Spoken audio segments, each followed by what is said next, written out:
কি করছে? এই যে বেরোবো। হ্যাঁ, এই যে বেরোবো তাই রেডি হচ্ছি। রেডি হচ্ছে?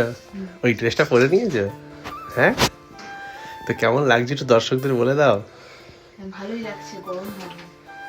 এটা আমার বর আমাকে বড়দিনে মানে ক্রিসমাসে গিফট করেছিল এই ড্রেসটা, ওই জন্য এটা পরছি। ভালো গরম হয়, বেশ এটা পরে নিলে গাটা তাড়াতাড়ি গরম হয়ে যায়। আর উপরে একটা জ্যাকেট পরে নিলে ব্যাস আর কিছু চাই না। পুরো সেটটা। তাই পায়েল কালকে বলছিল যে এটা পরে বেশ গরম ভালোই বোধ হচ্ছে, ভিতরটা বেশ উষ্ণ হচ্ছে, মানে সেটটা পরে ঠান্ডাটা বেশ মানছে আর কি। তো যাই হোক, শুভ সকাল, সুপ্রভাত জানাই সবাইকে। শীতে মাখা এই সকালে তোমরা সবাই কি করছো? প্রচণ্ড ঠান্ডা বাইরে, একইভাবে দিনে দিনে বাড়ছে। আর পায়েলকে দেখলে অলরেডি পায়েল রেডি হচ্ছে।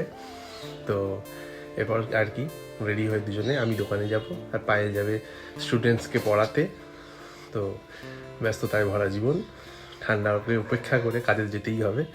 তো তোমরা সবাই কেমন আছো জানিও, ভালো থেকো, আর ঠান্ডাতে খুব সাবধানে থেকো। আর সবসময় জামা কাপড় গায়ে দিয়ে, মোটা জামা কাপড় অলওয়েজ ক্যারি করতে হবে, এটাই হচ্ছে আমাদের মূল পন্থা। তো চলো, তারপর রেডি টেডি হয়ে একদম গুটিসুটিভাবে বাইরে বেরিয়ে পড়লাম। বাইরে বেরিয়ে তো দেখি কুয়াশাচ্ছন্ন হয়ে রয়েছে, সকাল 10টা বাজবে, কে বলবে এটা দেখে। চারিদিকে একদম কুয়াশা আর মেঘলা যেন কাটছেই না। সূর্যি মামা তো মনে হচ্ছে ছুটিতে হলিডে হোমে বেড়াতে গেছে।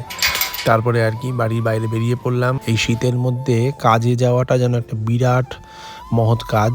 ঘর থেকে সকাল সকাল উঠে স্নান টান সেরে গায়ে জল ঢেলে স্নান করাটা যে কত বড় কাজ, ওরে বাপ রে বাপ, ভাবলেই জ্বর আসে। কিন্তু কি আর করা যাবে, কাজ তো করতেই হবে। তাই সকল ঠান্ডাকে উপেক্ষা করে কাজের দিকে পা বাড়াতেই হবে। তো যথারীতি আমি বাইরে বেরিয়ে গাড়ির মধ্যে অলরেডি বসে আছি, আর পায়েল পিছন থেকে চলেই এলো, দেখতে পাচ্ছ। এবার দুজনকেই কাজে যেতে হবে, আমি যাব দোকানে আর ও যাবে পড়াতে। তো বন্ধুরা চলো, দেখা হচ্ছে পরের ভিডিও।